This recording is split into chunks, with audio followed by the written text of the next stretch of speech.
Hello students, welcome back again to Udit pharmacy. And guys, आज हम pharmaceutics का third chapter start करने वाले हैं, मेट्रोलॉजी।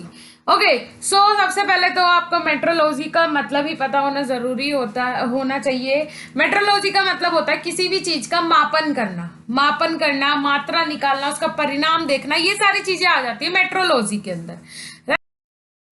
उसके बाद मेट्रोलॉजी देखिए, जैसे कि डेफिनेशन देख लेते हैं मेट्रोलॉजी की। Metrology is a branch of science that deal with study of system of weight and major.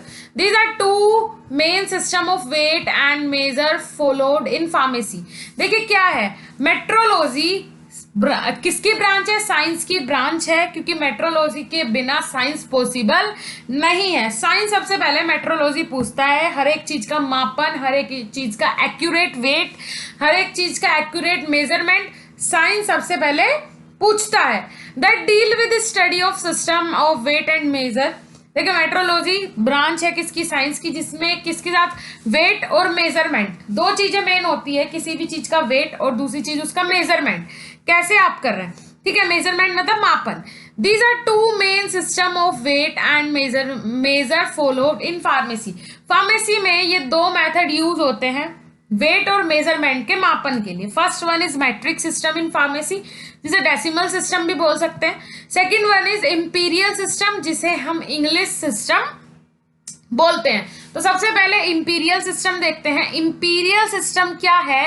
It is an old system but still a large number of old physician right the prescription in accordance with the system, so the pharmacist should be familiar with this system। देखिए, मैं मानती हूं imperial system जो है ये बहुत पुराना system है, राइट? ये इसके जो मेथड्स हैं वो मतलब इतना समझ में भी नहीं आते। जैसे कि पहले मापन करते थे, किस हिसाब से मापन करते थे पहले के जमाने में। लास्ट टाइम आप एंशिएंट टाइम में चले जाइए कि ये इसकी लेंथ कितनी है, 10 हाथ जितनी इसकी लेंथ है, ठीक है? या फिर बोलते थे एक बिलांद जितना इसका बोल सकते हैं क्या, इसका मापन है। तो इस तरीके से ओल्ड टाइम में इस तरीके से मापन होता था, तो वो किस में आता है? इंपीरियल सिस्टम में आता है, ठीक है? अब दूसरी चीज आ जाती है, इंपीरियल सिस्टम ओल्ड सिस्टम है। जो फिजिशियन पहले के टाइम पे इंपीरियल सिस्टम यूज करते थे, इंग्लिश सिस्टम जिसे बोलते हैं, वो अभी भी कुछ फिजिशियन ऐसे हैं जो कि इंपीरियल सिस्टम का ही यूज करते हैं। अब कहने की बात यह है कि जो फिजिशियन इंपीरियल सिस्टम का यूज करते हैं, इंपीरियल सिस्टम के अकॉर्डिंग ही वो प्रिस्क्रिप्शन लिखते हैं। और अगर फार्मासिस्ट नहीं जानता है इंपीरियल सिस्टम के बारे में, तो उसे कंफ्यूजन हो जाएगी और वो इजीली प्रिस्क्रिप्शन को अच्छे से नहीं रीड कर पाएगा और सही मेडिसिन पेशेंट तक नहीं पहुंच पाएगी। तो इसीलिए इंपीरियल सिस्टम से जो एक फार्मासिस्ट है उसे क्या फैमिलियर होना जरूरी होता है, ठीक है? अब इंपीरियल सिस्टम के दो पार्ट हैं। First one is avoirdupois and second one is apothecaries, ठीक है? अब दो सिस्टम है किसके? इंपीरियल सिस्टम के। फर्स्ट वन इज अवॉर्ड्यूपोइस में क्या होता है? In the system the pound is the standard unit of weighing. देखिए, जो आपका अवॉर्ड्यूपोइस है जो कि इंपीरियल सिस्टम का एक पार्ट है, इसमें जो मेजरमेंट होता है वो किस में होता है? पाउंड में होता है, राइट? पाउंड में, कि 1 पाउंड ये सामान हमें 1 पाउंड लेना है, ऐसे किलोग्राम में, ग्राम में। अब तो जो ड्रग आती है किस में आती है? एमजी में आप इजीली उसमें क्या कर सकते हैं? मेजर कर सकते हैं। लेकिन जो आपका अवॉर्ड्यूपोइस सिस्टम है, इसमें अभी भी किसमें मेजर किया जाता है? पाउंड में। Is a standard unit of weighing. जो पाउंड है वो स्टैंडर्ड यूनिट है वे करने के, किसके अकॉर्डिंग? अवॉर्ड्यूपोइस के अकॉर्डिंग। एंड ऑल मेजरमेंट, जितने भी सारे मेजरमेंट है of mass are derived from the imperial standard pound, right? Imperial system में जितने भी जो स्टैंडर्ड्स हैं, जो वेट हैं, जो पाउंड में लिए जाते हैं, पाउंड के अकॉर्डिंग मेजर होते हैं, वो किस में आते हैं? इंपीरियल सिस्टम के अवॉर्ड्यूपोइस पार्ट में। उसके बाद सेकंड है एप्थोकैरस। अब जो एप्टोकैरिज है, the grain is the standard weight in the system and all other weight are derived from it.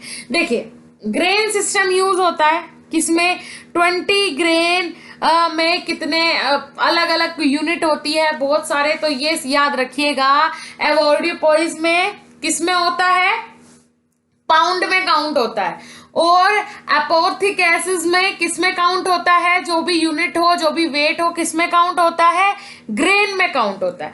अब आ जाते हैं मेन मैट्रिक सिस्टम पे। मैट्रिक सिस्टम जिसे डेसिमल सिस्टम भी हम बोलते हैं, और जो आज के टाइम में हम सब यूज कर रहे हैं, ठीक है। अब मैट्रिक सिस्टम का मैं आपको एग्जांपल दे देती हूँ। जैसे कि आप ये बताइए, एक किलोमीटर में कितने मीटर होते हैं, 1 किलोमीटर में कितने मीटर प्रेजेंट होते हैं। आप कोई भी क्वांटिटी ले लीजिए, 1 किलोग्राम में कितने ग्राम होते हैं, तो सब 10 की मल्टीप्लाई में आएंगे। ऐसा तो नहीं है 1 किलोग्राम में 132 ग्राम, नहीं होता है। तो डेसिमल सिस्टम यहाँ पे क्लियर हो गया। मतलब ऐसा सिस्टम, ऐसी क्वांटिटी जो कि 10 के मल्टीप्लीकेशन में हो, 10 हम प्लस करते जाएं या फिर 10 की मल्टीप्लाई करते जाएं, उसी के सिस्टम में जो कि मल्टीप्लाई इजीली हो सके 10 से, वो आता है डेसिमल सिस्टम, वो कहलाता है डेसिमल सिस्टम। अब आ जाता है मैट्रिक सिस्टम इन फार्मेसी। अब मैट्रिक सिस्टम क्या होता है, वो सिस्टम जो हम अभी यूज कर रहे हैं। जैसे कि 1 किलो शक्कर, 1 किलोग्राम शक्कर, हमारे यहाँ यूपी में भी 1 किलोग्राम शक्कर ही बोलेंगे, एमपी में भी 1 किलोग्राम शक्कर ही बोलेंगे, कहीं भी बोलेंगे 1 किलोग्राम ही होता है। ऐसा तो नहीं यहाँ का 1 किलोग्राम कुछ और है और दूसरे स्टेट का 1 किलोग्राम अलग है। तो ये आ गया डेसिमल सिस्टम, मॉडर्न सिस्टम जो हम आज के टाइम में यूज कर रहे हैं, ठीक है। उसके बाद मैट्रिक सिस्टम में जैसे कि बहुत सारी चीजें आ जाती हैं। अभी एग्जांपल ले लीजिए, आप जितनी भी चीजें यूज करते हैं, अलग अलग चीजें जितनी भी यूज करते हैं, वो मैट्रिक सिस्टम के अकॉर्डिंग ही यूज करते हैं। जैसे कि एक छोटी सी डेफिनेशन मैं आपको बताती हूँ मैट्रिक सिस्टम की। The metric system is use in the Indian pharmacopoeia for the measurement of weight and capacity. Indian pharmacopoeia के अंदर भी वेट और कैपेसिटी किसी भी ड्रग की, किसी भी एक्टिव कॉन्स्टिट्यूएंट की, किसी भी कंपाउंड की मेजर करके उसका वेट कौन से फॉर्म में दिया है, मैट्रिक सिस्टम में डिफाइन किया गया है इंडियन फार्माकोपिया के अंदर, राइट। जैसे कि 1 किलोग्राम इज इक्वल टू 1000 ग्राम, किसमें आया ये, मैट्रिक सिस्टम में। 1 हेक्टोग्राम इज इक्वल टू 100 ग्राम। तो ये सारी चीजें किसमें आ गई, आपकी मैट्रिक सिस्टम में, क्लियर। उसके बाद second one is isotonic solution. अब what is the isotonic solution, isotonic solution क्या होता है। देखिए isotonic solution, the solution having some osmotic pressure as that of plasma are known as isotonic solution। Iso-osmotic solution भी isotonic solution को बोला जाता है, राइट। अब मैं आपको बता दूं आइसोटोनिक सॉल्यूशन क्या होता है। आइसोटोनिक सॉल्यूशन एक ऐसा सॉल्यूशन होता है, एक ऐसा कंपाउंड होता है, मान लीजिए जिसमें कुछ ऑस्मोटिक प्रेशर प्लाज्मा के अकॉर्डिंग होते हैं, ठीक है। अब ऑस्मोटिक प्रेशर क्या होता है, ऑस्मोटिक प्रेशर कहाँ पे काम करता है। जैसे कि आप एक एग्जांपल ले लीजिए, आपने एक बीकर लिया, ठीक है, उस बीकर में बीच में क्या लगी है, सेमी परमिएबल मेम्ब्रेन लगी है, राइट। सेमी परमिएबल मेम्ब्रेन पे जो प्रेशर अप्लाई होगा, जैसे एक साइड कंसंट्रेशन ज्यादा है, एक साइड दूसरी साइड कंसंट्रेशन कम है, किसकी, सॉल्यूशन की, राइट। तो जो वो सेमी परमेबल मेम्ब्रेन है वो सोल्यूट को पास आउट नहीं होने देगी। Solution is equal to solute plus solvent. Solute क्या होते हैं, जो बोल सकते हैं सॉलिड फॉर्म में होते हैं, ठीक है, वो पार्टिकल्स कहलाते हैं सोल्यूट। और सोलवेंट क्या होता है, जो सोल्यूशन है वो कहलाता है सोल्यूशन के अंदर जो लिक्विड फॉर्म में है वो कहलाता है सोलवेंट, राइट। तो सेमी परमेबल मेम्ब्रेन लगी हुई है। अब कोई भी कंपाउंड है जब वो हाई कंसंट्रेशन से लो कंसंट्रेशन की तरफ जाएगा तो वो कहलाता है आपका क्या, ओस्मोसिस। ओस्मोसिस, और उस ओस्मोसिस प्रोसेस को कंप्लीट करने के लिए जो सेमी परमेबल मेम्ब्रेन पे जो प्रेशर अप्लाई होता है वो कहलाता है ओस्मोटिक प्रेशर, क्लियर दैट। अब आ जाते हैं आइसोटोनिक सॉल्यूशन पे। आइसोटोनिक सॉल्यूशन क्या होता है, जैसे कि हमने एक सॉल्यूशन लिया, उस सॉल्यूशन के अंदर हमने क्या डाल दिया, एक सेल आरबीसी को डिसॉल्व करवा दिया। आरबीसी डिसॉल्व हुई, उसके अंदर होने के बाद जो नॉर्मल कंसंट्रेशन जिसका रहे, सेल के अंदर भी और सेल के बाहर भी कंसंट्रेशन दोनों सेम रहे, इक्वल रहे, बैलेंस रहे, ऐसा सॉल्यूशन कहलाता है आइसोटोनिक सॉल्यूशन, राइट। उसके बाद देखिए पैराटोनिक सॉल्यूशन। अब पैराटोनिक सॉल्यूशन क्या होता है, the solution having different osmotic pressure as compared to plasma are called as paratonic solution। देखिए पैराटोनिक सॉल्यूशन ऐसा सॉल्यूशन होता है जिसमें different different osmotic pressure present हो। डिफरेंट डिफरेंट ऑस्मोटिक प्रेशर कैसे, जो ऐसा सॉल्यूशन होता है पैराटोनिक सॉल्यूशन जिसमें हाइपोटोनिक और हाइपरटोनिक दोनों प्रकार की जो रिएक्शन है वो कोज हो।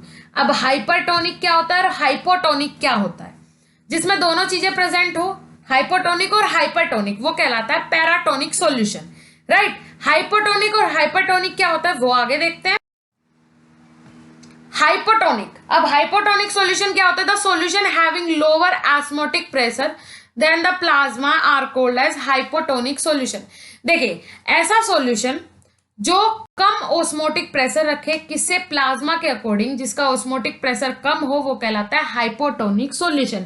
अब मैं आपको हाइपोटोनिक सॉल्यूशन का एग्जांपल बता देती हूँ। हाइपोटोनिक सॉल्यूशन का मतलब होता है जैसे कि आपने एक सॉल्यूशन लिया, सॉल्यूशन लेने के बाद उसमें हमने आरबीसी को डिसॉल्व करवाया, आरबीसी उसके अंदर गई, तो क्या होता है, हाइपोटोनिक सॉल्यूशन का मतलब है कि वाटर की कंसंट्रेशन सेल के बाहर ज्यादा है। अब हमने सेल को डाला, ठीक है, सेल को डालने के बाद जब बाहर ज्यादा कंसंट्रेशन थी तो वो क्या करेगी, सेल के अंदर घुसने का काम करेगी। जो वाटर की कंसंट्रेशन थी, लिक्विड का कंसंट्रेशन था वो ज्यादा था, तो वो क्या करेगा, अंदर घुसने की कोशिश करेगा, ठीक है। एच जो मतलब जो वाटर मॉलिक्यूल है वो सेल के अंदर जाना शुरू कर देगा। अंदर जाएगा तो सेल क्या हो जाएगी, सेल क्या हो जाएगी, फूल जाएगी, मोटी हो जाएगी सेल, ठीक है। तो ये प्रोसेस कहलाती है हाइपोटोनिक सॉल्यूशन, ठीक है, जिसमें सेल क्या हो जाए, सेल के अंदर बाहर तो निकले ना पानी, सीधा अंदर अंदर आना शुरू हो जाए। जो सॉल्यूशन है जो लिक्विड फॉर्म में है, सोल्यूट नहीं सिर्फ सोलवेंट, क्योंकि मेम्ब्रेन प्रेजेंट होती है सेल के बाहर, वो सिर्फ जो लिक्विड पार्ट है उसे अंदर जाने देती है, जो सॉलिड पार्ट है मीन सोल्यूट उसे बाहर कर देती है, ठीक है। तो ये प्रोसेस कहलाती है हाइपोटोनिक सॉल्यूशन। उसके बाद हाइपरटोनिक सॉल्यूशन। हाइपरटोनिक सॉल्यूशन क्या होता है, the solution having osmotic pressure higher than plasma are called hypertonic solution. अब ऐसा सॉल्यूशन जो कि ऑस्मोटिक प्रेशर ज्यादा हो, जिसका किससे, प्लाज्मा से, जिसका ऑस्मोटिक प्रेशर ज्यादा हो, वो कहलाता है हाइपरटोनिक सॉल्यूशन।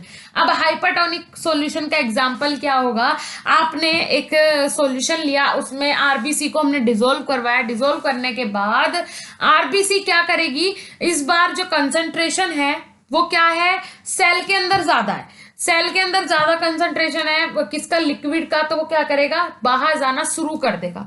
अगर लिक्विड बाहर जा रहा है सेल से कंटिन्यू और अंदर आ नहीं रहा है, तो एक टाइम बाद क्या होगा, वो सेल क्या हो जाएगी, श्रिंक हो जाएगी। श्रिंक मतलब वो इजीली सिकुड़ जाएगी। सिकुड़ने के बाद ये प्रोसेस कहलाती है हाइपरटोनिक सॉल्यूशन। ऐसा सॉल्यूशन कहलाता है हाइपरटोनिक सॉल्यूशन। उसके बाद effect of injection hypotonic and hypertonic solution in blood stream. अब अगर आप हाइपरटोनिक जो सॉल्यूशन है वो इंजेक्ट करवा रहे बॉडी के अंदर और हाइपरटोनिक जो सॉल्यूशन है वो इंजेक्ट करा रहे बॉडी के अंदर, तो क्या क्या इफेक्ट बॉडी के ऊपर हो सकता है, ठीक है, जो सेल्स पे क्या इफेक्ट हो सकता है। First point is if hypotonic solution is administered parenterally, endoosmosis will occur resulting in hemolysis of RBC, breakdown of RBC, right। अगर आप हाइपोटोनिक सॉल्यूशन को क्या करवा रहे हैं, एडमिनिस्टर करवा रहे हैं, वो भी पेरेंटरली, ठीक है, पेरेंटरली आप एडमिनिस्टर्ड करवा रहे हैं हाइपोटोनिक सॉल्यूशन को बॉडी के अंदर, तो कौन सी प्रोसेस होगी, रिजल्ट क्या होगा, एंडोओस्मोसिस।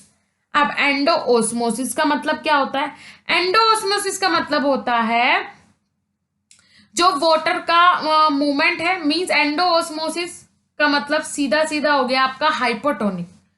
हाइपोटोनिक हाइपोटोनिक में क्या हो रहा था, सेल के अंदर वाटर जो है वो जाना शुरू हो जाएगा। Inside movement of solvent, solvent का मूवमेंट जो है वो सेल के अंदर जाना शुरू हो जाएगा। Water moves into the living cell, water living cell के अंदर मूव करना स्टार्ट कर देगा रैपिडली, और हाइपोटोनिक प्रोसेस होगी। हाइपोटोनिक का मतलब क्या होता है, सेल के अंदर ज्यादा से ज्यादा वाटर मॉलिक्यूल का एंटर होना, ठीक है, और सेल क्या हो जाएगी, स्वेल हो जाएगी। स्वेल का मतलब फूल जाएगी। Hemolysis of RBC, hemolysis of RBC, break down of RBC, RBC का ब्रेक डाउन हो जाएगा। आरबीसी क्या होना शुरू हो जाएंगी, ब्रेक डाउन होना शुरू हो जाएंगी। सेकंड आ जाते हैं, if hypertonic solution is administered parenterally exosmosis will occur. अगर आपने हाइपरटोनिक सॉल्यूशन को एडमिनिस्ट्रेट करवाया वो भी पैरेंटरली, तो एक्सोऑस्मोसिस प्रोसेस होगी। एक्सोऑस्मोसिस अपोजिट होता है एंडोऑस्मोसिस का, same. Outside movement of the water, solvent का जो मूवमेंट है वो आउटसाइड द सेल हो जाएगा, सेल से बाहर होने लगेगा। वाटर रिमूव आउट, वाटर फटाफट से क्या होगा, रिमूव आउट होगा। हाइपरटोनिक प्रोसेस, हाइपरटोनिक का मतलब क्या होता है, सेल से ज्यादा क्वांटिटी जो है वाटर की वो बाहर जाना शुरू हो जाए और सेल क्या हो जाएगी, श्रिंक हो जाएगी, मतलब सुकड़ जाएगी, right. From RBC diffuse outside and cell shrink, crenulation occur, right. Crenulation का मतलब होता है shrink of cell, shrinkage of cell, cell का सिकुड़ना, सेल का बोल सकते हैं पूरी तरीके से स्लिम हो जाना, ये कहलाता है आपका क्रेन्युलेशन प्रोसेस। उसके बाद 10 hypotonic solution are more dangerous than hypertonic solution if administered parenterally, right. जो हाइपोटोनिक सॉल्यूशन होता है वो मोर डेंजरस होता है हाइपरटोनिक सॉल्यूशन से, राइट। क्यों, हाइपोटोनिक सॉल्यूशन में क्या होता है, जो वाटर मॉलिक्यूल है, जो लिक्विड कंपाउंड है वो सेल के अंदर आए जा रहा है, अंदर आए जा रहा है, तो सेल क्या हो होने के चांसेस रहते हैं, सेल के ब्लास्ट होने के चांसेस रहते हैं, ठीक है। वो उसी में आप हाइपरटोनिक में आ जाइए, इसमें से क्या हो रहा है, वाटर मॉलिक्यूल बाहर जा रहा है सेल का। अगर सेल सुकड़ भी जाएगी तो ऐसा तो नहीं है एकदम डेड हो जाएगी, कुछ टाइम के लिए चलेगी, लेकिन अगर हाइपोटोनिक सॉल्यूशन हो रहा है, ठीक है, तो क्या हो जाएगा, मीन सेल का ब्लास्ट होने के चांसेस 100% हो जाते हैं।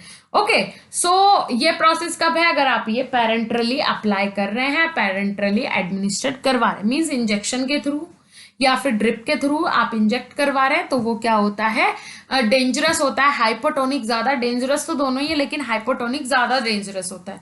ओके, सो आज का वीडियो लेक्चर हमारा यहीं तक फिनिश हुआ। Okay, so thank you so much, मिलेंगे नेक्स्ट वीडियो लेक्चर के साथ, तब तक के लिए धन्यवाद, नमस्कार।